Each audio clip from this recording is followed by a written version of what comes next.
They fined me $500 for illegal fishing on a pier my uncle built with his own hands in 1962. The violation notice was taped to my cabin door like a scarlet letter, the ink still wet, HOA seal stamped in blood red. It read, "Unauthorized use of community property. Immediate cessation required. Failure to comply will result in daily penalties." Community property? That pier has been in my family longer than half the houses on this lake. The boards creak with my uncle's sweat, carved initials and cigarette burns. Every nail sunk by hand, every plank weathered by 6 decades of mountain storms. And now, the HOA calls it theirs. That morning I'd gone down with a battered coffee thermos and my old rod. The lake was still, glassy, sunrise bleeding fire across the peaks. You could see trout gliding 20 feet down, lazy shadows in the cold water. I cast once, twice. The reel hummed, the line sang. The world felt steady again for the first time in months. Then came the heels on wood.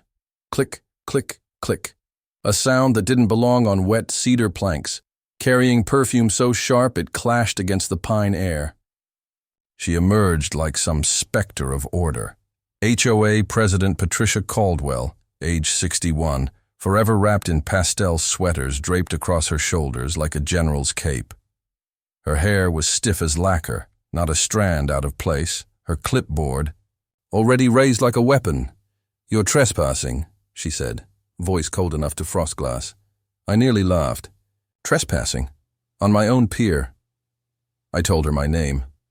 Explained my uncle's will, how the property line extended 15 feet into the water, deeded in black ink, back when the county mapped this shoreline with chain and compass. Patricia's eyes narrowed like a hawk spotting prey. "That may be," she said, "but the HOA board voted last year to designate all piers as shared amenities. No personal fishing, no private boats. Community access only. You'll need to stop immediately." She spoke like a judge handing down a sentence. That's when I noticed the other neighbors watching from their porches. Coffee mugs frozen mid-sip. Golf shirts and yoga pants lined up like an audience. None of them blinked. None dared wave. Patricia had them in her grip, a queen ruling by silence and fear. I reeled in, packed my rod, and walked back up the path. But my gut burned. My uncle, Ezra Red Calloway, didn't work 50 years in the steel mill, retire broke, and build this pier log by log so some HOA queen could erase his legacy with a vote and a stapled notice. Ezra was a legend in these parts. A man who lived off deer meat and trout, never paid a mortgage, never missed a tax bill. Folks said his handshake was stronger than most men's contracts. He fished this lake every morning until the year he died, 87 years old. Heart finally giving out in the same rocking chair where he sharpened his hooks. That pier was his sanctuary, his altar, and by blood now mine. The HOA didn't know me yet. I'd been here just 3 weeks, still unpacking boxes, still learning the rhythm of mountain quiet after 20 years of city noise. My life in Denver had collapsed fast, divorce papers inked, job outsourced, daughter gone to college out east. I came here to breathe, to remember who I was before traffic, bosses, and alimony drained me hollow. The pier was the first place I felt whole again, and Patricia Caldwell wanted to take it. The next morning, a bright yellow envelope arrived. Cho a fine notice. $500, payable within 7 days. Attached was a photo of me casting my line, time-stamped, printed in glossy ink. Someone had stood on shore with a telephoto lens, watching, waiting. That's when I knew. This wasn't about community rules. This was personal. Patricia wanted me gone, same as she'd driven others out. Neighbors whispered the stories if you pressed them. The couple with the rescue dogs fined into foreclosure. The retired teacher whose porch swing disrupted community aesthetics. The widow forced to sell after a $40,000 lawsuit over unauthorized landscaping. Patricia didn't just enforce rules. She weaponized them. I walked back down to the pier that evening, storm clouds rolling over the ridge, air sharp with ozone. Stood there barefoot, feeling the old wood under my soles, smelling rain mixing with pine and fish. The place felt alive, humming with memory. I ran my hand along the railing, felt grooves carved by Ezra's knife, his initials, his dates, little notches marking the biggest trout he'd ever pulled from the lake. Proof this was his, and now mine. I opened the deed binder, pulled the old survey map from its plastic sleeve. There it was in black and white. Parcel 14, shoreline rights extending into the water, private pier authorized. Signed by the county clerk, dated 1962. Ironclad. Patricia thought she owned this lake, thought her rules outweighed history. She didn't know she was up against Ezra's bloodline, and a man with nothing left to lose. What would you do if an HOA tried to erase your family's legacy? Would you pay their fines? Tear down your pier? Or would you fight? Because me? I was ready to fight. The fine was just the opening volley. Patricia Caldwell knew how to suffocate a man without ever raising her voice. 2 days after the notice, I woke to the sound of a camera shutter outside my bedroom window. A man in khakis and a lakeside estate security badge crouched in the azaleas, snapping photos of my gutters, my porch, my woodpile. When I stepped out, he scurried back to a white HOA golf cart like a rat caught stealing grain. On the seat beside him, a stack of clipboards, every page pre-filled with violation blanks. He didn't say a word, just gunned the electric motor and zipped away. By noon, I had 3 new violations posted to my door. Stacked firewood visible from street. Improperly painted trim on west-facing window. Lawn length exceeds 3.5 inches. Petty harassment, designed to bleed a man dry. But I'd seen this playbook before. 20 years as a building inspector taught me that bureaucracy is just a wall of paper meant to make people surrender. You don't win by ignoring it. You win by knowing the code better than they do. That evening, I opened Ezra's old steel filing cabinet. The bottom drawer smelled of tobacco and oil, packed with yellowing folders, property surveys, tax receipts, handwritten notes on county letterhead. Ezra may have lived like a mountain hermit, but he kept records like a lawyer, and that's when I found it. A faded warranty deed, notarized in 1962, spelling out shoreline rights, extending 15 linear feet into Alpine Lake, inclusive of pier structure constructed at owner's discretion. Clear as day. I could almost hear Ezra's gravelly laugh. The old man didn't trust banks, doctors, or lawyers, but he trusted paperwork, because paper outlives gossip. I tucked the deed into a binder and waited. The ambush came sooner than expected. Saturday morning, 9 a.m., Lakeside Estates Community Hall. Patricia herself marched to my cabin, heels stabbing gravel, perfume choking the mountain air. "You're expected at the meeting," she said flatly. Not an invitation. A summons. Inside the hall, 40 neighbors filled folding chairs under buzzing fluorescent lights. A stage at the front bore the HOA seal, an engraved trout leaping over stylized waves, ironic given Patricia's crusade against actual fishing. The board sat like judges, Patricia at the center, flanked by 2 silent men in polos. She called the meeting to order with a gavel strike that echoed like a gunshot. "Residents," she began, "we must address a matter of unauthorized use of community resources. A resident has repeatedly engaged in fishing activity on what is designated as a shared amenity, the North Pier. This undermines fairness, safety, and harmony." Her gaze speared me across the room. Whispers rippled through the crowd. Some eyes sympathetic, others guarded. Nobody wanted to cross Patricia. I stood, binder under my arm, and walked to the front. My boots echoed on the linoleum. Patricia's smile was the kind bankers give before foreclosure, polite, merciless. I placed the deed on the table, slid it toward her. "This pier isn't yours," I said. "Never was. Never will be. She didn't touch the paper, just glanced at it like it was a child's drawing. "Outdated," she said smoothly. "Our bylaws supersede old claims." The board voted unanimously to transition all piers to shared status. That's when I opened the binder to the survey map, held it high so the crowd could see the county seal, the stamped date. "This isn't a claim," I said. "It's a recorded deed, a contract between my uncle and the county. You don't vote away deeds, Patricia. Not in Colorado. Not anywhere."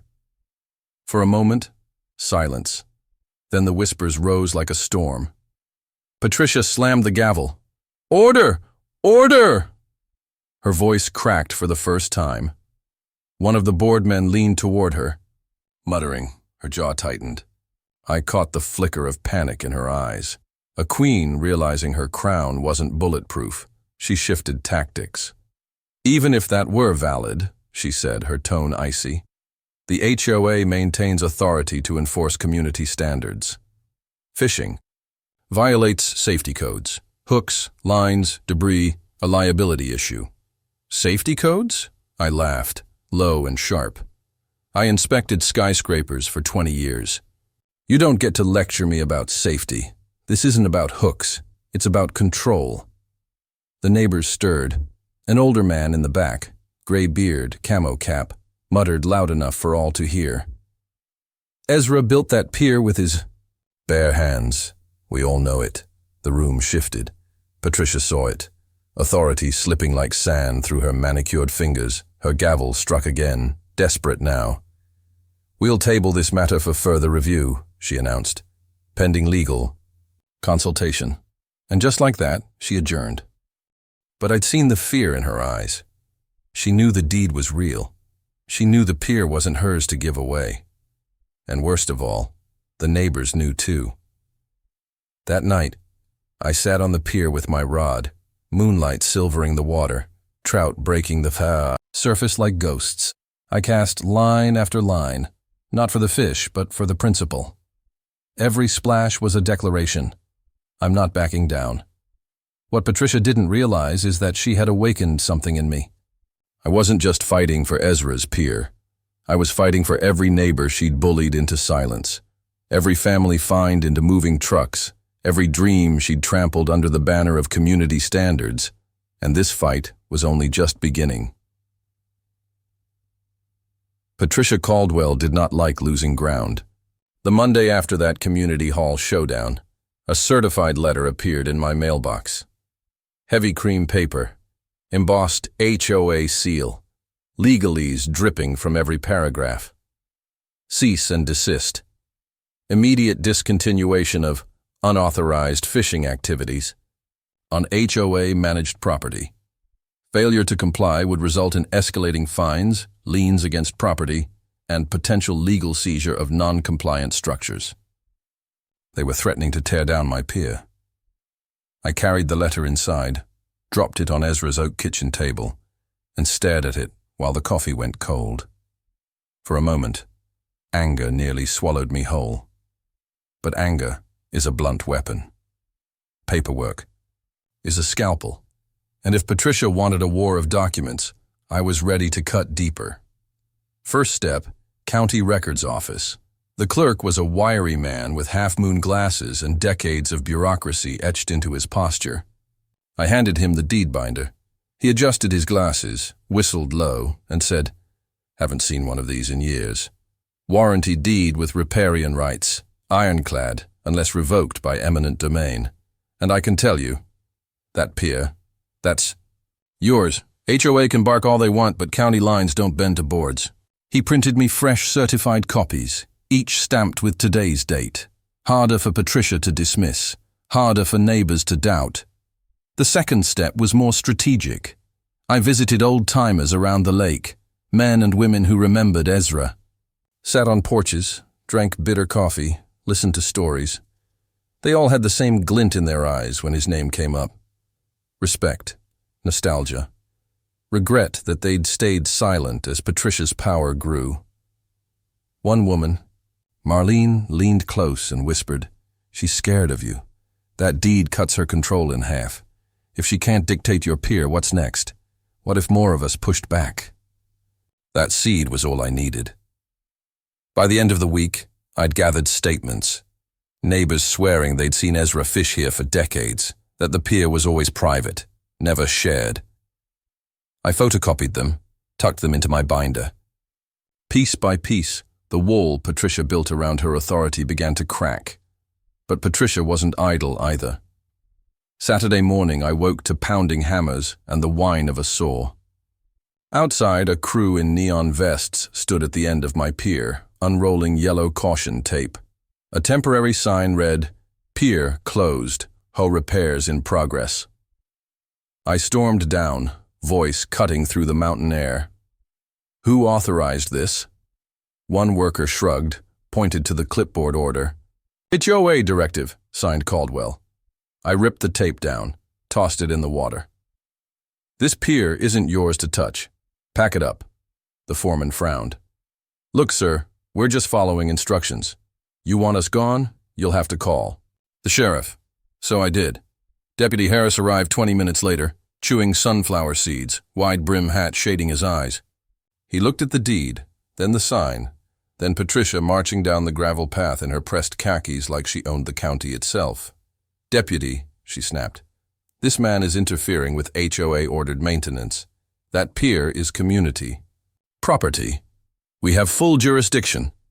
Harris spat a shell, slow and deliberate. "Ma'am, I've seen this deed. County recognizes it as private. You put crews on it without permission. That's trespass." Patricia's face went white, then red. She opened her mouth, but Harris raised a hand. "I'll be filing a report. Any further interference out here will carry consequences. Legal ones." The crew packed up, tools clattering into vans. Patricia stood rigid on the shore, perfume wilting in the summer heat. Her power, unchecked for years, had just been clipped by the county sheriff. That night, the neighborhood buzzed. Word spread fast. The pier was mine. The sheriff himself had said it. For the first time, neighbors waved when I walked by. A man mowing his lawn raised a thumb. Kids riding bikes slowed to smile. Fear was loosening its grip. Patricia's reign, built on silence, was starting to crack. But cracks make a desperate queen dangerous. 3 nights later, at 2 a.m., I heard splintering wood.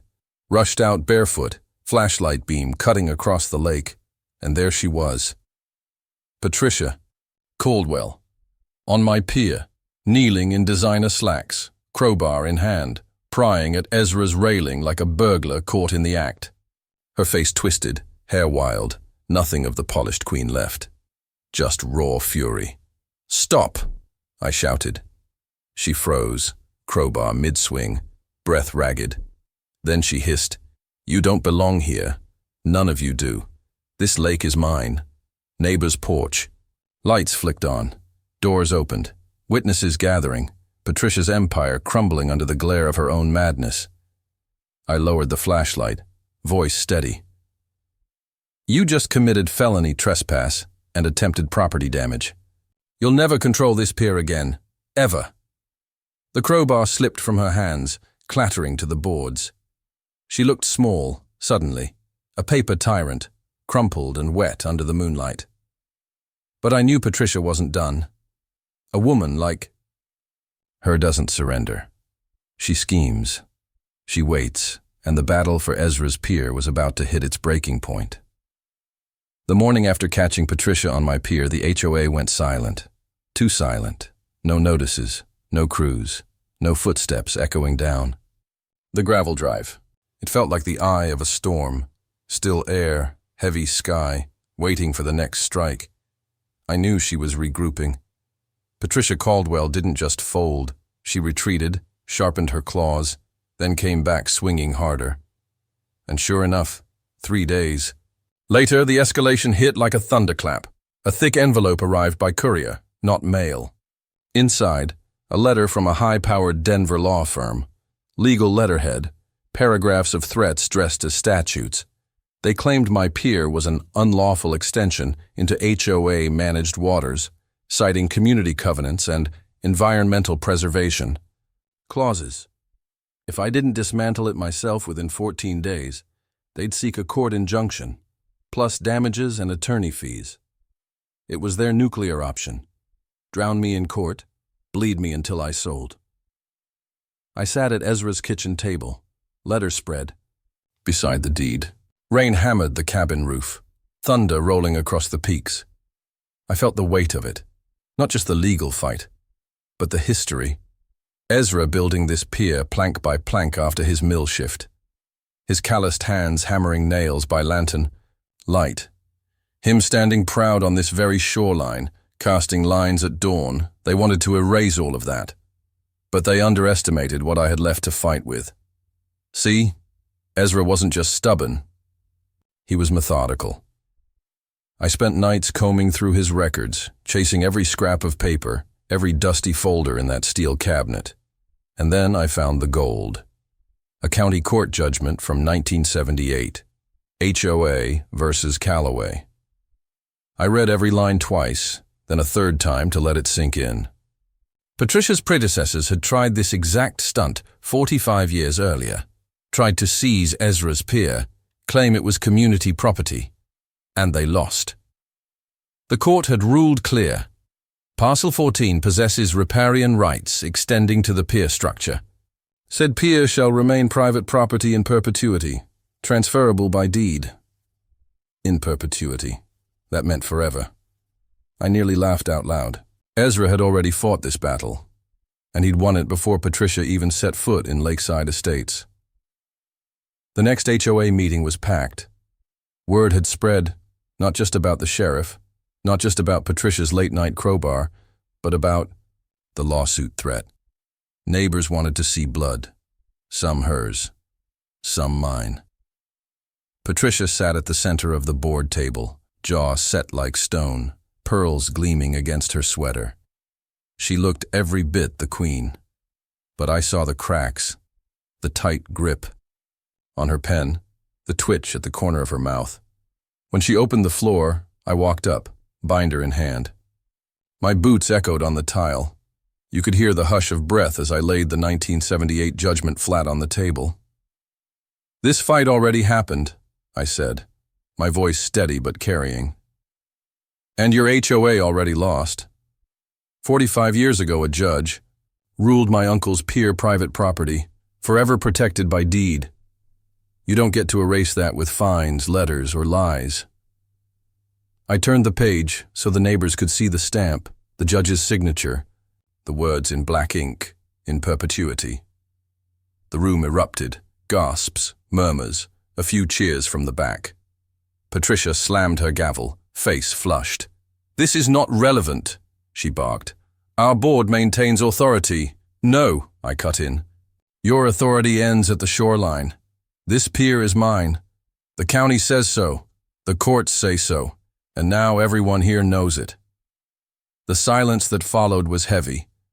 The kind of silence when a crown topples. Then, one by one, neighbors started speaking. "I got fined for my flagpole," one man said, voice shaking. "Had to cut it down. Thought I was alone." "They made me sell my RV," another muttered. Said it disrupted aesthetics. "They called the cops on my son's birthday party," a woman added. "Noise violation at 4 p.m. in broad daylight." Every story poured out like a dam breaking. Years of fear, resentment, humiliation, all laid bare under buzzing fluorescent lights. Patricia tried to gavel it down, but nobody listened. Her voice was drowned in a tide she couldn't control. For the first time in years, the neighbors weren't afraid of her. That night, I sat on the pier as the sun went down. The water glowing, orange, trout breaking the surface. I felt Ezra there with me, not in some mystical sense, but in the way the boards held solid under my weight, the way his initials carved in the railing caught the last light. Patricia had tried everything. Fines, harassment, legal threats, even a crowbar at midnight.